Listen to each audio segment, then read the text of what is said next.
I've always loved the French Pavilion and the Café Hyperion in the Paris Disneyland, and I have been so inspired by that today in the Hanseatic Dreamland we are building something similar to this in our sci-fi area that has been established over the course of the last couple of episodes. And I'm so happy to bring that to you because it's been super exciting to build this, and there's a lot to talk about, a lot of things you can gain inspiration from. But before we do this, let's quickly talk about the sponsor of the channel, which is Instant Gaming. By now you should know. This is where you can get game keys, in-game currencies and stuff like that for a very good value. They always do have pretty nice discounts. You can even get pre-orders, and if you've got any issues, they have a very good customer support that is always available for you. You can check out all the trusted seals and stuff like that. You can also get DLCs, obviously, from your favorite games, and you can make sure that you get it all in time. It's always there for you directly, and you help me out immediately. So, well,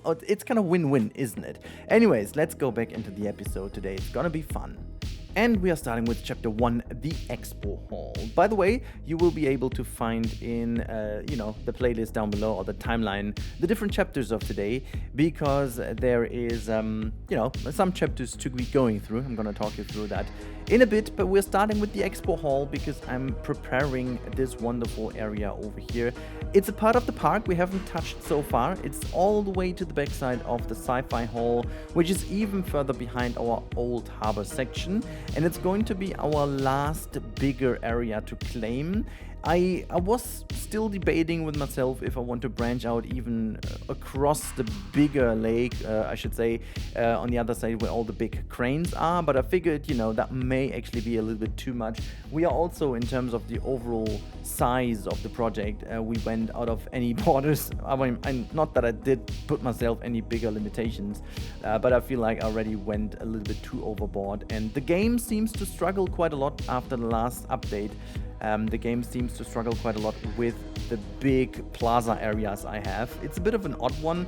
I think it has to do with the changes in the pathing. I haven't really looked into this project after the bigger update 5 and 6 that, did implement a couple of changes to the pathing.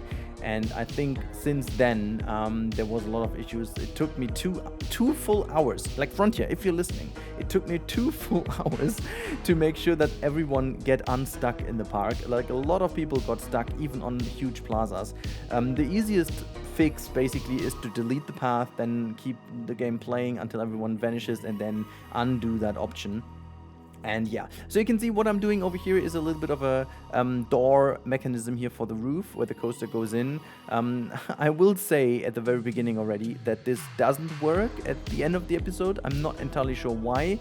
I did put it in with the correct triggers, but I think I messed up something with the triggers there. It's a bit of an odd one, to be honest, but because it just did work the most of the times and I didn't change anything. Maybe I've misclicked at some point. I don't know, but hey, that's gonna be fixed anyways. You can see also that I did do the interior walls now finally, as in the last, or like in the back area already existing of the Sci-Fi Hall, so that the full hall is now themed from the inside, and it's looking gorgeous. You're going to see that in the real-time part when we finally look inside of the huge hall. It's looking very gorgeous with like the space panels on top, making the whole hall feel really like a Sci-Fi Expo Hall. I will be doing a lot more supporting in the next episode. You will be seeing that in the real-time part. I'll be talking about this because there is definitely a need to support and also to bring the roof or the ceiling down by a little. And the reason for that is I went a little bit overboard with the scale here. Like, it's not unrealistic because these buildings, these halls were built after the height that Hamburg Harbor does have. Some of the buildings are up to 20 or even 24 to 30 meters tall, which is not unusual. It's like the bigger halls, yes, sure, but for the theme parks, they would definitely do that. And you can see it for the coaster, it does still feel a little bit cramped, despite the fact that it's, already one of the biggest halls in our entire project, if not the biggest. I'm not entirely sure. May actually be the hypercoaster is taller, but I'm not entirely sure if it is. So yeah, what I'm doing over here is very much inspired, as I said at the very beginning, of the French Pavilion in Disneyland Paris. I definitely wanted to do something rather similar to the Café Hyperion, only that this isn't going to be a restaurant only. This is the entrance to our Sci-Fi Hall from the one side and the huge plaza in front of it. It's not going to be as big as the other Plaza is, but we are going to have a sunken down flat ride in a bit, which I'm super proud of. It's looking fantastic. I obviously wanted to create like a little bit of a pathway first where the whole restaurant is going to sit, so that I'm not going to mess up the pathway later on. But yeah, I still struggled a little bit, but that's all down to my stupidity. You'll see that in a bit. I put this staircase in. I thought, you know, I'm fine putting that in, but I changed my mind later on to do it completely different. Also, for the idea I had, it just didn't work out the way I wanted it to. Like, I wanted to have this kind of circular staircase going in as like in the center of the spacecraft later on, but it turned out that still we are able to have these, you know, circular, rather small staircases, but they're not small enough. And at this point, I may add, I wish to have the staircases from our platforms as actual staircases in the game that I can put down. Like, I love these staircases that are automatically generated when you put a platform higher up.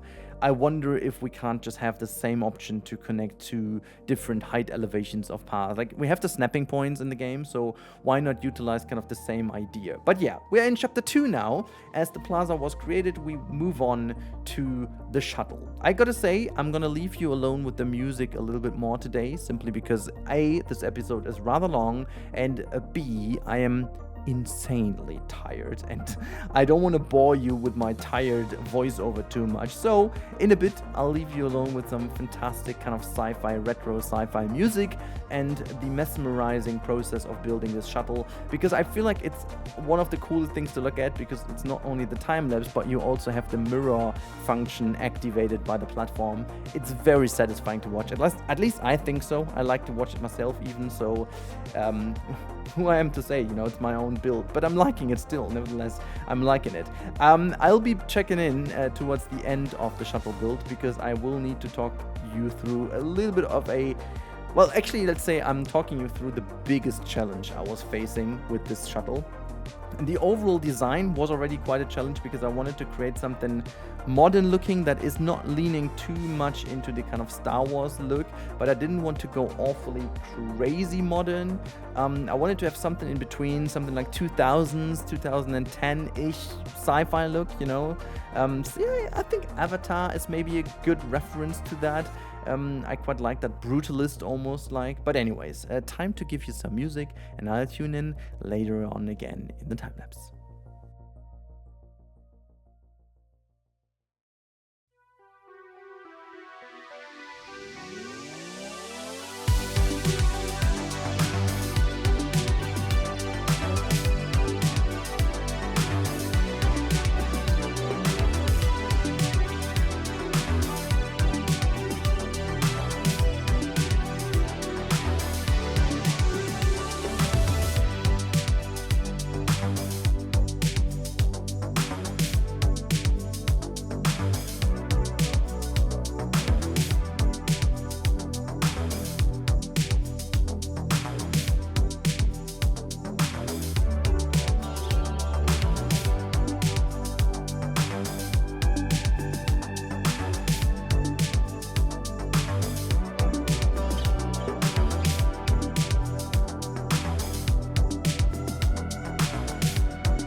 And back we are with the commentary.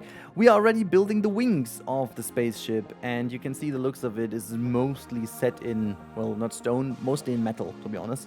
It's using a lot of metal pieces.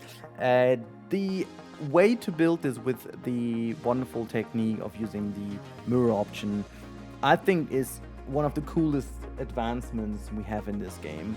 I'm absolutely happy with this, and I also try to ensure that it's also looking nice from the inside, which you're going to see later on in the real-time part. We're going to enter this wonderful spaceship over here, and we are going to have a restaurant in there, which is going to be very fun to have, and this has been the intention all along, so it makes sense.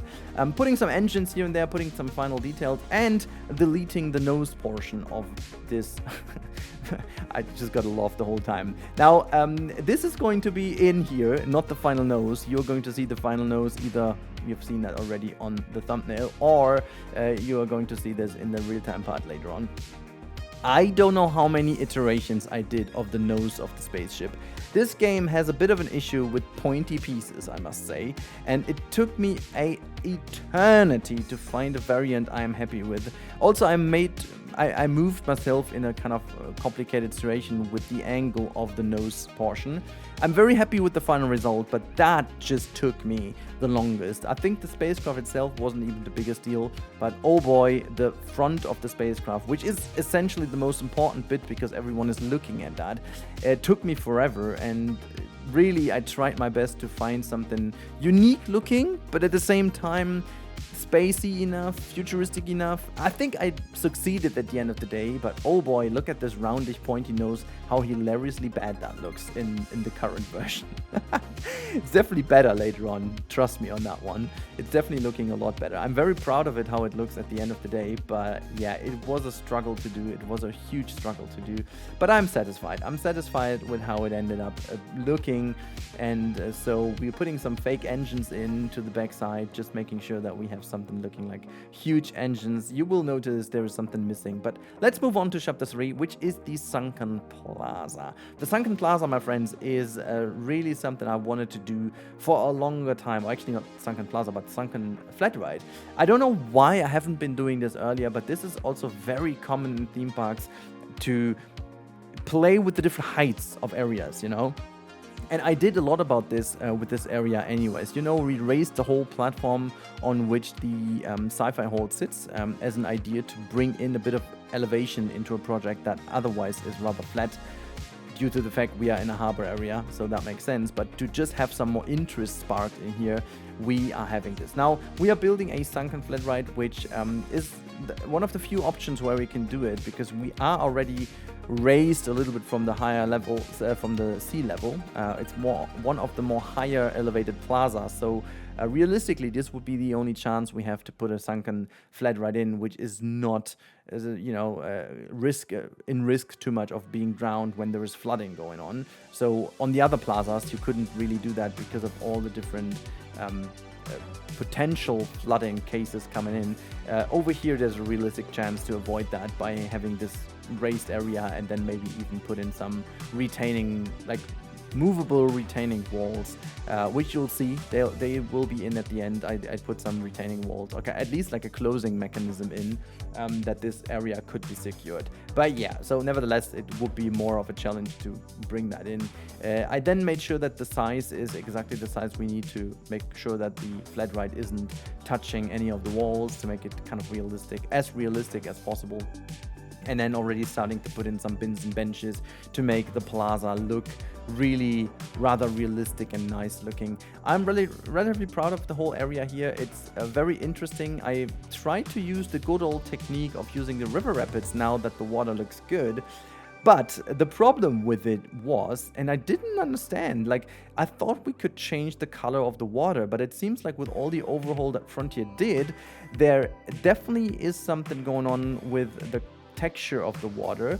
As soon as I changed the color, it turned like very bluish, and I wasn't able to undo this. And as soon as I moved something into it, it just kind of didn't change any of the color. So I ended up using only the water pieces because it just kind of works nice. I could use the taggy technique over here now with the rotating platforms and making sure but I think for this specific use case, it's not even needed because it should be just like a little bit of a canal connecting the bigger water source with something over here. You're going to see we have some exhaust pipes at the right hand side in a couple of seconds, making sure it's looking a bit more murky, just to connect the different areas here together. We are in a harbor area. There will be a lot of canals to the left and right. This is just what it is, and I wanted to have it as a more or less natural border of the park because it's gonna be a bit of a dead end over here. We will have a second entrance leading towards the park from over here, which is going to be exciting. It's going to be part of the next episode. I don't want to spoil anything because it's rather special, so don't forget to subscribe to see that if you haven't already. It's going to be a bit more of a of another classic Rudi to try what this game is actually capable of and how we can abuse certain systems to create something else. I'm relatively positive and optimistic that this is going to be good. But yeah, so this is that, and I'm very much loving how this turned out at the end of the day. Again, you can see I'm using some little VFX over here, not too much, just making sure it looks good. And again, as I said, it's not finished because I'm gonna focus on the front in the next episode for a very good reason. You're going to see that. And as I said, I'm then changing the nose. Oh, here you can see the final nose in the background already as a spoiler. But then I did something that I haven't been doing for the longest, and I'm very sad about this because this last part is one of the most important parts in theme park building, if you will. And most people overlook this and forget about this, including me. I most of the times don't do this because these things are tedious to do, and this is actually something that I try to avoid as much as possible because it takes forever until you do see progress. But the good bit about this is once you have the progress, it is giving you so much as a reward. What I'm talking about, you'll see in a minute, but enjoy the music for once again. I'll be back in about 2 minutes.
All right, so you can see we are styling a little kiosk, kind of, what's it, desk, I should say.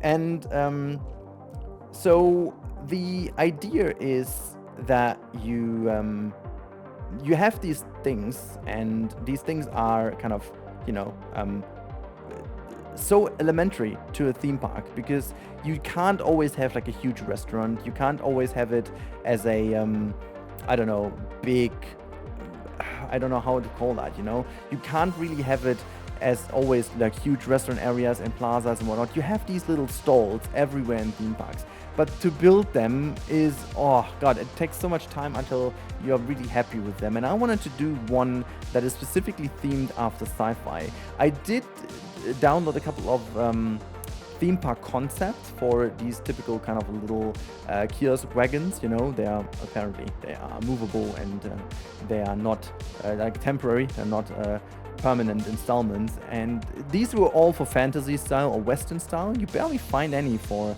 good sci-fi ones. So I needed to come up with a variant that I did it myself, and I tested a lot of things, and I decided to leave a couple of these testings in here to see what I'm doing with the pieces. Maybe that helps you to learn, to test yourself, and that it's not a problem to delete things that you did initially, and then, at some point you're like, it doesn't really look the way I wanted to, and then just change a couple of things. And so you can see I did this with the roof. I used the screens, and I think this turned out very nice. This is like a very cool idea of almost like the pot design of Grogu from The Mandalorian, and putting some little details in always helps. Some trims here and there, making sure you have some little more things, just like this lamp on top or whatever. And then I figured, as this could be a space kind of thing, we need some engines that would technically be elevating this thing, and obviously it's fake, but I thought that's a good idea to have it. So I moved this thing more to the center and had some engines over here. And what do we need for engines? Of course, we need some engine exhaust. That would be very cool to, have that as well. And I tested a couple of VFX, but I ended up with this one with a typical kind of engine over here. And I put another engine to the front, so to make sure that it all looks good. Put a couple more supports in that it realistically would be holding. And the most important bit at the end is put a lot of clutter on here to make it really look like a little kiosk. Put some mugs here and there, even though they just selling balloons. But hey, you can't have an issue if you don't you can't do too many clutters. It's not possible. Just have it in here. It's very theme park to have clutter. And yeah, tried different things over here until I'm happy. And then I also tried this as like a little splashy effect here from that little mug as like a little Easter egg. I don't know. And yeah, I'm very happy with the end result. And this is exactly where I will guide you over to the real-time part, because the real-time part will feature a couple of other things I have done and cut out, because as you can see, we are over half an hour in already, or we are almost half an hour in, and that's all sped up by 10 times, so that's quite a bit. And this is only the valuable footage I was doing. There's a lot more I didn't even use for the video. So yeah, that was quite a bit of work. Anyways, I hope you guys enjoyed the time-lapse today. Now it's time to move on to the real-time part. So enjoy that one. Make sure to catch all the details. Let me know in the comments what you think of it. And now enjoy the real-time part.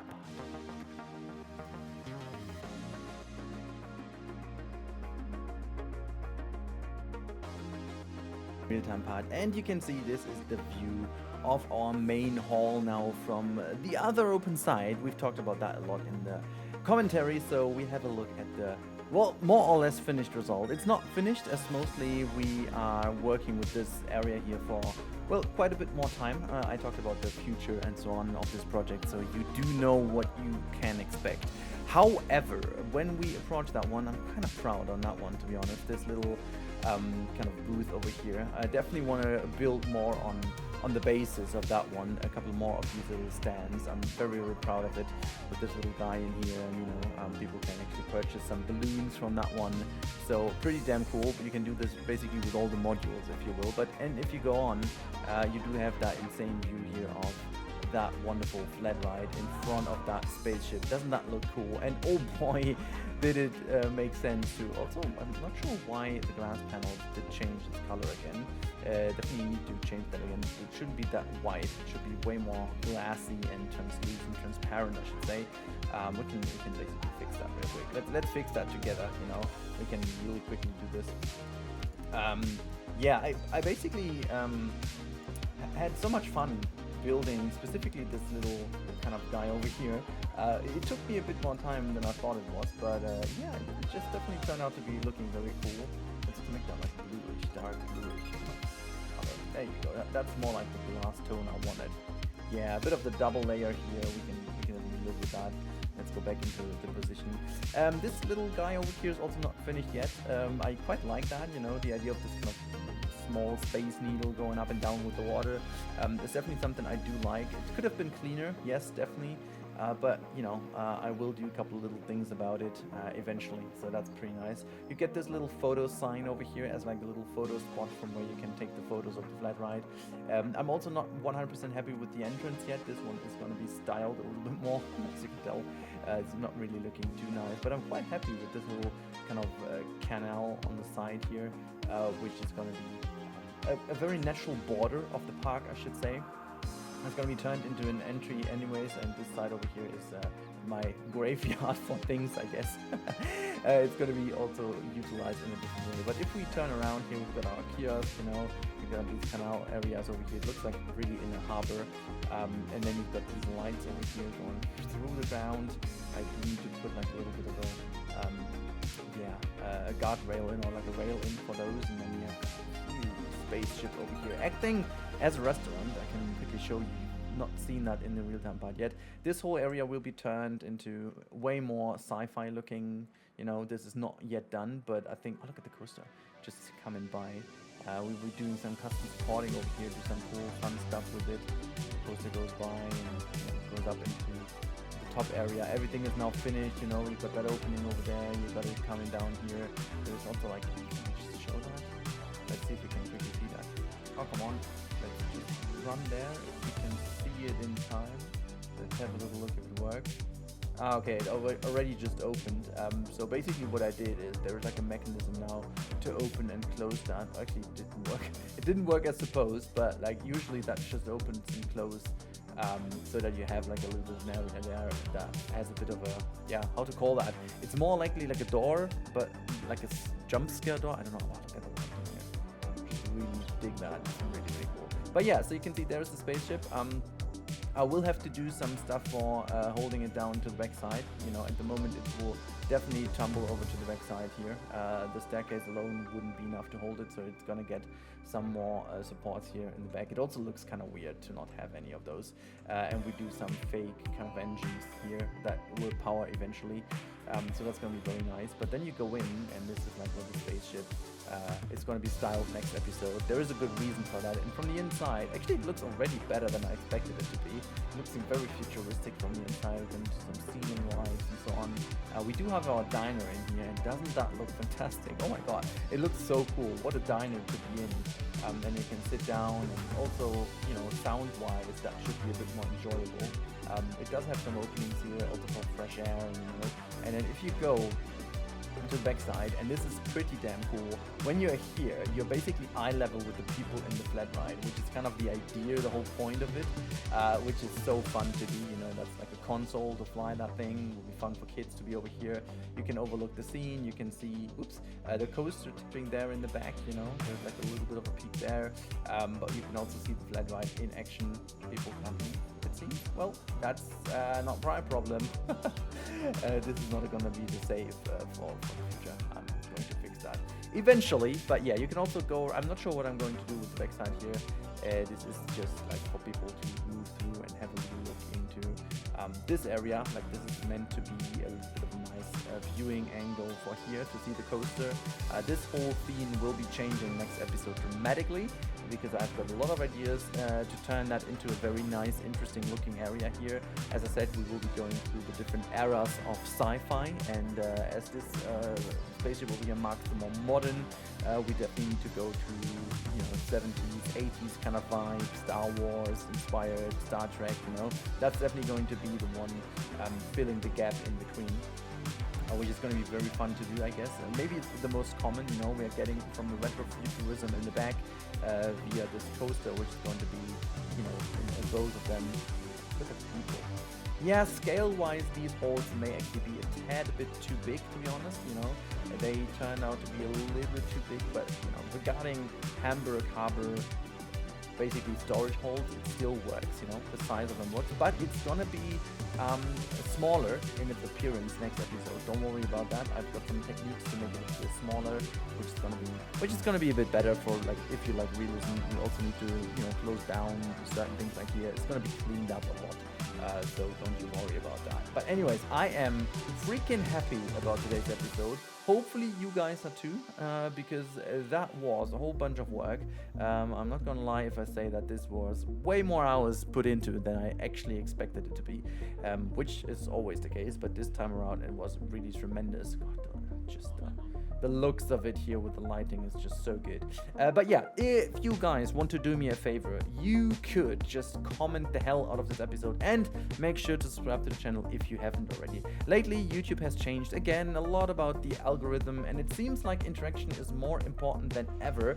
You know, it's been all about view time lately, but it seems there's a little shift now towards having more interaction on the channel, meaning more comments, more binge watching actually. I'm not asking you to watch that many episodes more, but many people do not subscribe nowadays, which is okay because you get the content you like on your feed anyways. But for creators like me, it is inevitable to have subscribers on the channel, because that finally tells the algorithm, ultimately tells the algorithm you like the content. If you decide to pay me with your subscription, if you will, it's for free, by the way, but it's kind of a currency on YouTube. So if you haven't subbed but you like to watch the content, and I do see this in the stats that like over 50% on the channel as regular viewers are non-subscribers. So do me a favor, subscribe to the channel. That would help me out tremendously. It doesn't change anything for you apart from the fact that you see my stuff on the front page anyways, but it does change a lot for me because it will tell the algorithm you like my stuff.